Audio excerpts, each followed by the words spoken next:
Howdy folks, hope you're all having a good one, and welcome back to World of Warships with Rear Admiral Jingles, and we have a fairly complicated one for you today. This is a triple ship division from the Slovenian Navy clan, hence the title of today's video. We have Kekekyan here in the Shimakaze, Timk-10, or however the hell you pronounce that one, here in HMS Thunderer, and Zaramet, which apparently is Slovenian for searchlight, or so he informs me. Here in the Azuma, the Japanese Tier 9 supercruiser, the only non-Tier 10 in the division. Obviously this is a Tier 10 battle because there are Tier 10s in it. Although this doesn't really qualify as a fail division, because this is within the Azuma's matchmaking spread. I mean, if he'd been in, I don't know, an Auber or something, you know, a Tier 6, something that wouldn't normally expect to see Tier 10s, that would be a failed division, but this is perfectly fine. So, looking at the lineups, there are no carriers, so that's good. There are no submarines, that's good too. Both teams have one radar. The radar on our team is kind of unusual because it's on one of the battleships, the USS Constellation, whereas the enemy team's radar is in the Kronstadt. Actually one of the first of these extremely heavily armed cruisers introduced into the game. Oh, actually, hang on a minute, the enemy team do have another radar. This one nearly slipped by me. The enemy team, one of their destroyers, the Lambronis Katsonis, it's one of these brand new Greek destroyers. Honestly, it's just getting so hard to keep track of all the new ships in the game lately. I don't know an awful lot about it. I know it's part of the European Navy, it's a Greek destroyer, it's got 6 guns, it comes with torpedoes, and it has radar. I just had a quick check of the wiki page. Video editing, great, isn't it? Apparently it gets smoke as well.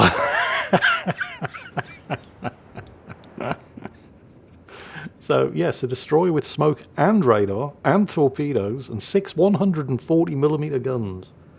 Sounds just a little bit overpowered, doesn't it? I suppose time will tell.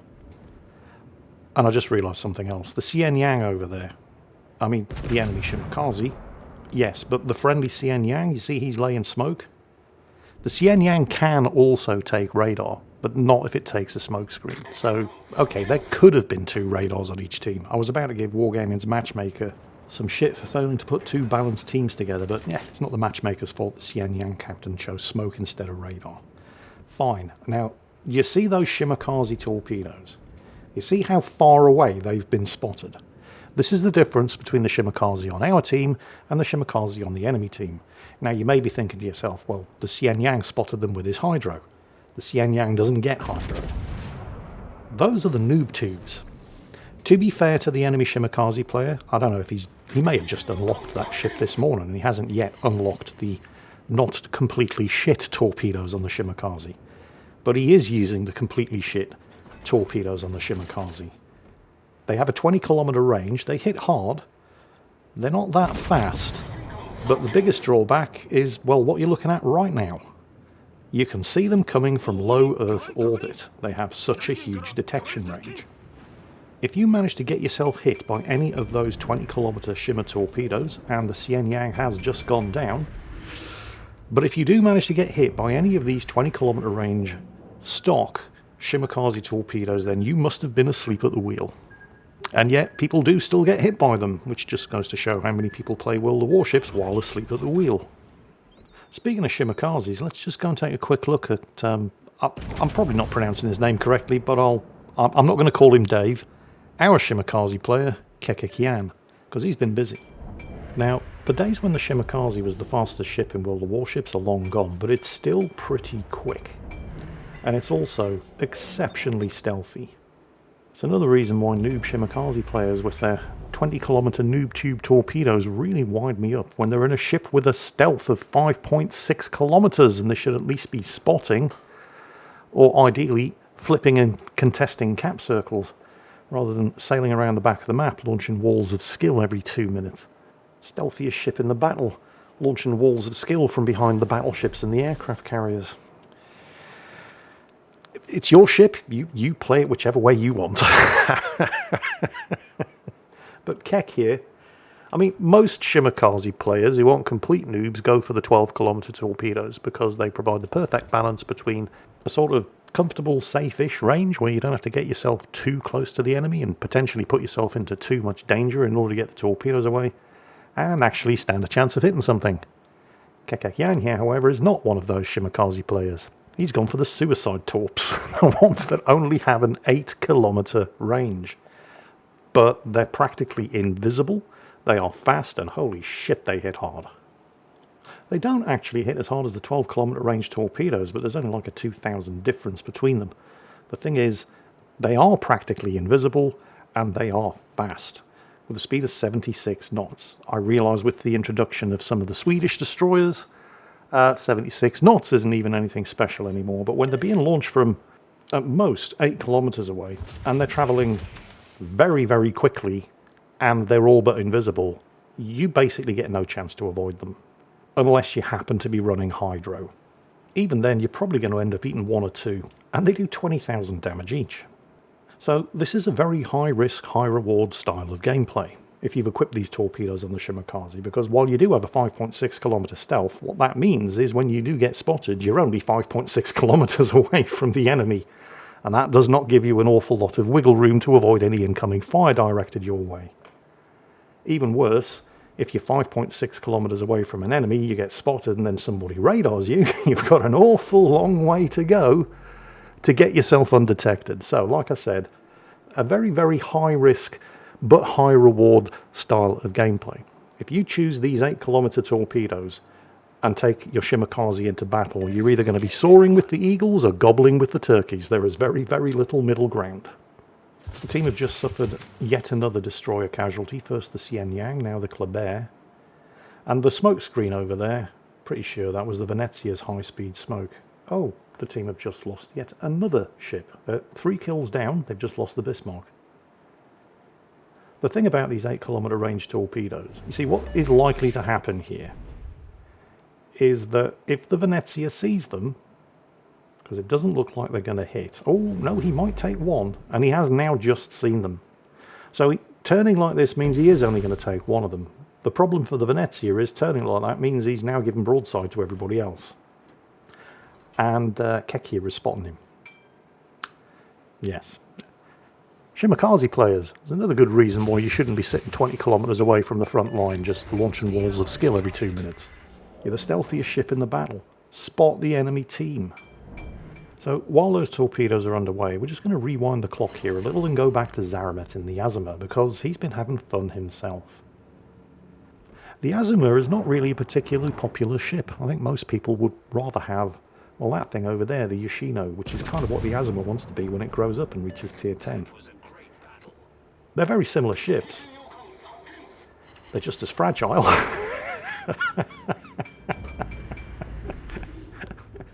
The difference being the Yoshino has torpedoes. And I have mentioned this in the past. I've shown plenty of examples of Yoshino captains doing shit that's just as stupid as this. I mean, look at this guy. First he moves forward, then he moves back, then he thinks, screw it, I'll move forward again. Generally speaking, I don't know what it is about Yoshino captains. They all seem to be frustrated Shimakaze players, because generally speaking, any time you see somebody in a Yoshino doing anything as mind-bogglingly stupid as that, it's because they want to get their torpedoes away. Yes, those torpedoes.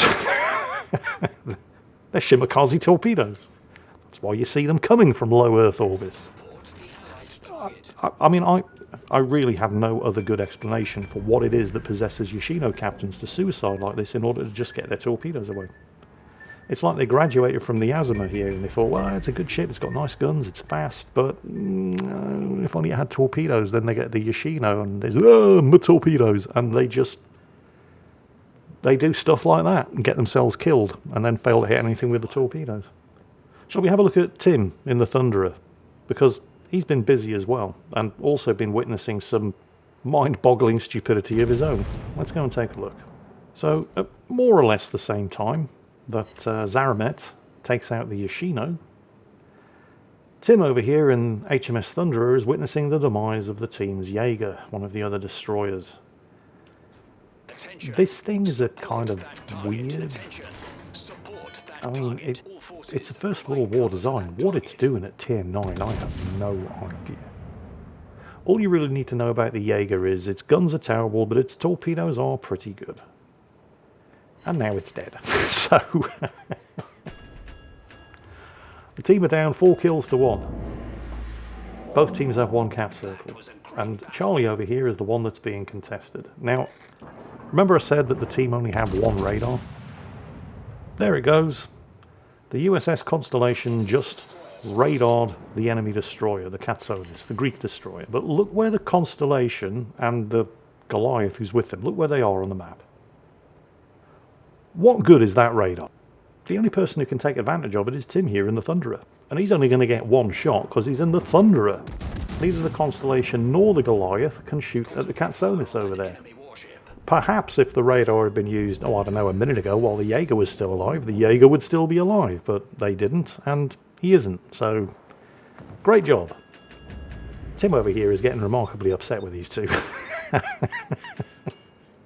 And it is kind of understandable, because thus far neither of those guys have been any use to the team alive. Bearing that in mind, what happens next isn't really going to be that much of a loss. Tim's really got nothing better to do, so he unloads a salvo against the Monarch. This is Thunderer high explosive, by the way. It hits really hard. I think I'm going to take control of the camera here for a moment because I want to see what there he is. The Katsonis. Now that the radar's expired. Yeah, I want to see this in greater detail. I'm going to grab the camera for myself here. Just so we can see exactly the kind of shit that that Constellation got himself into. There we go. There's a good chance that the 2 of them between them might actually kill that guy. But the Constellation isn't going to survive. Yeah, they got the Katsonis, but he definitely earned his place on the team. Actually, it was the Goliath secondaries that got him. The Goliath wasn't even aiming at him. He was far, far too busy charging headlong around the side of the island into the cap circle, straight in front of the guns of at least 4 enemy ships. So they're both dead. But, yeah, they weren't really that much use to the team alive anyway, so it's not a huge loss. Well, they did have 1 use. As long as they were both alive, while the enemy team were busy kicking them to death, nobody was shooting at Tim and the Thunderer. Unfortunately, now they're both dead. And while at the moment the enemy team are preoccupied with shooting at the Hindenburg down to the south, the second Tim gets spotted, he's going to start coming under a lot of pressure. Back to Keck in the Shimakaze. And it's the Hindenburg who takes advantage of the sudden and drastic manoeuvres that the enemy of Venezia was forced to take in order to put him on the the bottom. Although the captain of Venezia is probably hitting the bottle now as well. That friendly Hindenburg is actually going to do pretty well, although we don't get to see any of it because the camera's never on him. But he is definitely one of the better teammates here. So with the threat of the Venezia gone, and having flipped the cap circle here at Bravo, I should probably point out that Zaramet in the Azima has been attempting to assist Keck over here in the Shimakaze all the way through this battle, but Keck keeps telling him, I'm fine, I've got this. Go and do your own thing. Worry about yourself. Chill, Winston. I got this. He's already taken the central cap, and now he's taking advantage of that 5.6 kilometer stealth to close in and get some more spots. Oh, there's the Forest Sherman. Actually, I'm going to switch to Zaramet's perspective for this because this is pretty comical. So when we last saw Zaramet, he just delivered an ungodly spanking to the enemy Yoshino and is manoeuvring off the map border here after hitting it while avoiding the Yoshino torpedoes that turned up half an hour later. He's not having everything his own way though. I mean, he's done all right. He's not that far short of 100,000 damage, but observe the difference between somebody who actually knows how to play their ship and somebody who doesn't. You see, the thing about both the Yoshino and the Azima is that they carry a lot of firepower. 310mm. And you saw the spanking that Zaramet delivered to the Yoshino when he caught him broadside with these 310mm guns. Imagine if, oh, I don't know, maybe somebody in a Sovietsky Soyuz with 16-inch guns that you only see at the last second unloads into you. Yep. There goes half of his health. Oh, look, there's the Forest Sherman. Now, don't get me wrong, the Forest Sherman is a great little destroyer. It has fearsome firepower in a very small package, but the firepower isn't that good. Unless that Forest Sherman captain knows something that we don't, he's being extremely brave, charging headlong into an Azima, a Duncan, and a Richie Lulu, and getting caught in an effective crossfire between all three, plus some shots from the Hindenburg on the other side of the map. He can't possibly be trying to set up for a torpedo run, surely. I mean, that thing's torpedoes are beyond crap. Oh, he's smoking up. It looks like his mouth has finally caught up with his trousers. He's realised the shit that he's in. He's attempting to get out of it, but he left that one just a little bit too late. Meanwhile, there are some torpedoes coming in from behind. They're definitely not the Forest Sherman's torpedoes. I believe that must mean the Shimakaze, launching his torpedoes from a safe distance of 20 kilometres, has worked his way around. Right. You see, the thing about both the Yoshino and the Azuma, and this is true of the Zhao as well, is that these ships are not designed to stand and fight. They're very fast, they're stealthy, they've got good guns, with, surprisingly for Japanese ships, pretty good high explosive. You're supposed to kite. And both the Yoshino and the Zhao, more so than the Azuma here, are exceptionally good at it, not just because of the guns, but also because they have torpedoes. Hands up anybody who's been chasing after a Zhao, for example, that's 18 kilometers away, keeps launching high explosive salvos back at you, setting you on fire, putting your damage control on cooldown, and then stealthing up again between shots. And then you suddenly realise that chasing after a Zhao is very dangerous, not just because of what I've just said, but because you suddenly end up running into all of the torpedoes that they've launched behind them. And you're chasing the Zhao at 30 knots, which means the torpedoes have a relative speed of around about 90 or more, making them extremely difficult to dodge. Yoshino captains, take note. That's how you're supposed to do it. You are not a Shimakaze. You are a very big, very obvious, and a very fragile target. Your torpedoes are not there for suicide torpedo runs, they're there to discourage and punish anybody who chases you while you're kiting away. Despite the lack of torpedoes, the Azuma is still very good at it because it's extremely fast. And the guns have a 19-kilometer range, giving you plenty of time to dodge, or at least angle, and attempt to take any incoming fire on your belt, which, while not particularly heavily armoured at all by battleship standards, is thick enough, if angled, to bounce any calibre of shell in the game. Oh, Tim and the Thunderer's just had himself a little bit of excitement, but yeah, Keck and the Shimakaze is about to have even more, so we're going to switch back to his perspective and then we'll see what Tim got up to afterwards. The Shimakaze is a very good ship. And when you run into another Shimakaze and you both basically detect each other at more or less exactly the same time, a couple of things become apparent. The Shimakaze is all about offense, whether that's attacking directly or aggressively scouting. It doesn't really have an awful lot of utility, aside from its great stealth. It doesn't have, for example, things like hydroacoustic search. But when you run into another Shimakaze at detection range of 5.6 kilometers, you don't really need to have hydroacoustic search in order to know that you can probably expect there to be torpedoes heading your way. And when the enemy torpedoes can be spotted from low Earth orbit, you really don't need tools like hydro to spot them or avoid them. You've got a handy little spur of land here to protect him from any further torpedoes launched. The enemy Shimakaze has, of course, smoked up, but he dumped all of his torpedoes into the water. Have you noticed that Keck isn't doing that? He's always keeping at least one torpedo launcher in reserve. Because, I mean, these torpedoes do 20,000 damage. It usually only takes one, especially if you're dealing with an enemy destroyer, like this one. Oops, sorry, don't panic, that was my email client. But you see the difference here.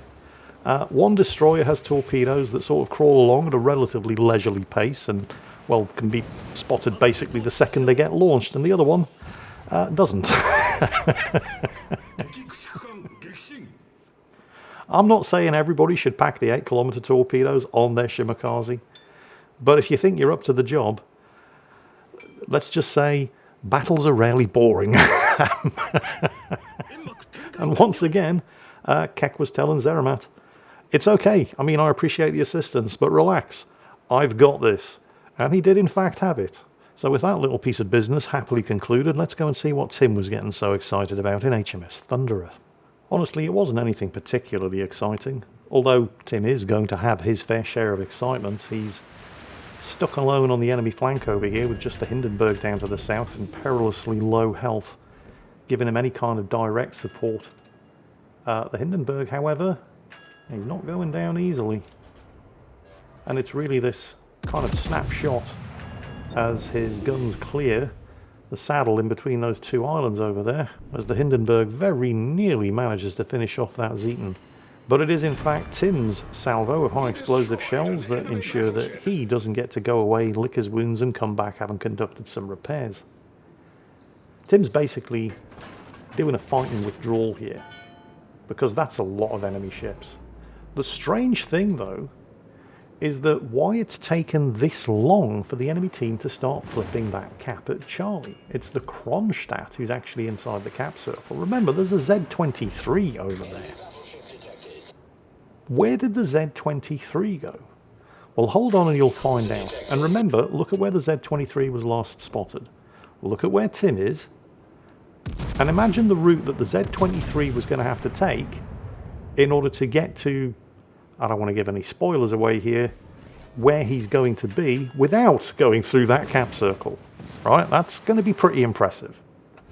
Hold on to that thought, but don't worry, I'll remind you again later when it happens. But for now, let's head back to Kek and the Shimakaze. You remember the Sovietsky Soyuz who was given Zaramet in the Azuma so many problems? Well, I mean, he kind of was and he kind of wasn't. He did spank him for half of his health, but that's only because Zaramet didn't realise he was there until he fired. Zaramet is doing a remarkably good job, despite the obvious limitation of not having any torpedoes that he can launch behind him to further discourage pursuit, but he's doing a pretty good job of both successfully kiting away and luring these guys into chasing after him, which is great news for Kek and the Shimakaze. 8-kilometer torpedoes, 76 knot speed, 20,000 damage each. And also, you know, all but invisible. They're basically on you before you know anything about it. Okay, he doesn't have a shot at the Richelieu, and it's a shame to waste a 20,000 damage torpedo against something that only has 6,000 health left, but, I mean, you know, a kill's a kill. It's still got guns. It only needs one hit point in order to use them. The other available target, which has a lot more health, is the Grosse Kurfürst, but that thing gets 6-kilometer range hydro, so, you know, if you can grab an easy kill, grab the easy kill, because it's a whole bunch of less guns shooting back at you. Ooh. Somebody just spanked him, left him on 59. I think that was probably the friendly Richelieu. Oh well. Sucks to be you. The Grosse Kurfürst just ran out of friends. Because Kek hasn't been dumping all 15 torpedoes in the water at the same time against one target, he's pretty much always got a torpedo launcher ready to go. The problem that he has here is not that, well, it's not being unable to sneak up undetected on the Grosse Kurfürst, although he's probably going to want to stay outside of 6 kilometers in case the Grosse Kurfürst has his hydro running. The problem is, of course, the Grosse Kurfürst's hydro, because it is 6 kilometer. The thing is, and this may come as a surprise to some of you, maybe not all of you, but everybody keeps going on about German 6-kilometer range hydro. And it's true that the Grosse Kurfürst and many other German ships have very strong hydro that has a range of 6 kilometers. But it only detects ships at 6 kilometers. It detects torpedoes at 4 kilometers. And that's still very, very good. But, as we've already mentioned, these torpedoes are kind of fast. And they do 20,000 damage each. Oh, Tim just took out the Kronstadt. Don't worry, we'll be back to Tim very, very soon. He's about to have an extremely interesting adventure, courtesy of the enemy Z-23. Oh, in fact, he has already sunk him. Okay, we will cover that in more detail. But for now, let's just see what happens to these torpedoes. You'll note that he's holding that single torpedo launcher in reserve, just in case the first two don't get the job done. I'm pretty sure the first two are going to get the job done. And that is going to be one extremely unhappy Grosse Kurfürst captain. As you'll see in chat, it looks Turkish. I'm not 100% sure. I definitely don't understand what he's saying, but I'm betting he's not going to be particularly happy about it. Anyway, back to Tim. So, quick refresher. You remember the Z-23 was last spotted here, and Tim is here, and the Z-23 just popped up there. And the Kronstadt was the one flipping the cap circle. How do you even get from there to there without going through the cap in a destroyer? That's what I want to know. I mean, do you have any idea how much experience and credits you earn from flipping a cap? That displays a level of dedication to not doing well that I just can't relate to. Torpedoes dead ahead. Torpedoes to Of course, spotted well in advance, so Tim is easily able to avoid those torpedoes. And Tim is now, in fact, being hydroed by the Z-23. The thing is, you see that island there, the one that the Z-23 ducks behind. Have you ever seen the Monty Python sketch, How Not to Be Seen? Well, one of the lessons of how not to be seen is do not hide behind the only obvious piece of cover, because it's pretty bloody obvious where you are. And while Tim is being hydroed by the Z-23, what the Z-23 may not understand is that it doesn't matter what is blocking your line of sight. If you get to within 2 kilometers of anybody, you both detect each other. So Tim just has to get as close as possible to this island as he can, and he's going to see the Z-23 regardless of the fact that he's not running hydro or radar. And there he is. Now in this situation, Tim's biggest threat is that Kronstadt. I mean, the Z-23 is not an insignificant threat, but there's an island in the way, so he's not going to be able to torpedo him. It's the flank that he's given to the Kronstadt, which the Kronstadt is taking advantage of with some rather large caliber armor piercing, as is the Monarch.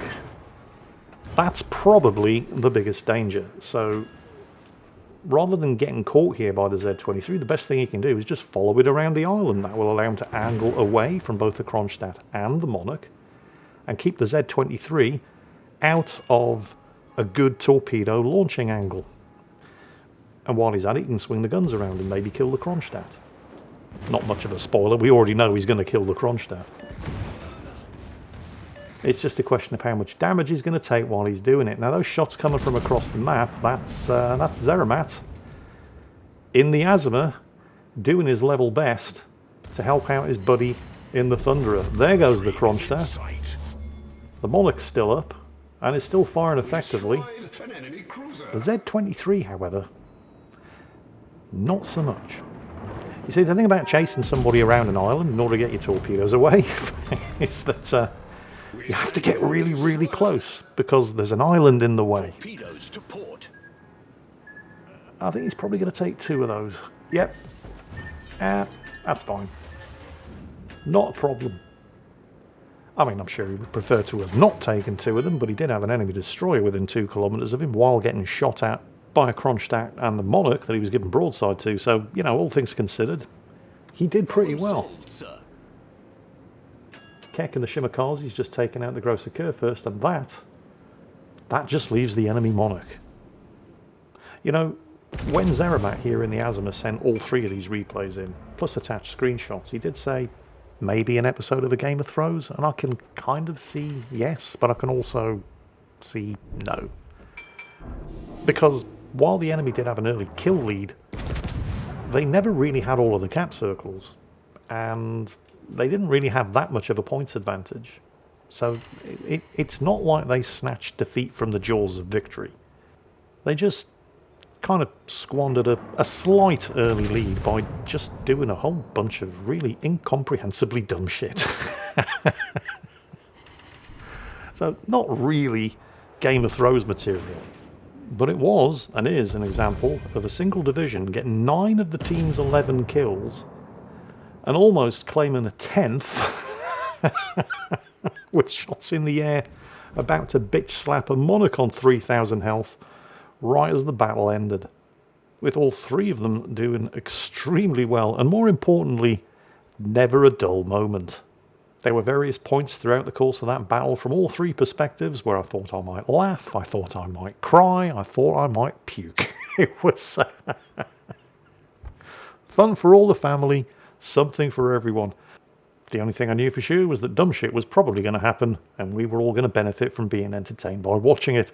So my great thanks to the Slovenian Navy for today's one-of-a-kind battle, and hope you all enjoyed it too, because that's it for today. And as always, take care, and I'll catch you next time.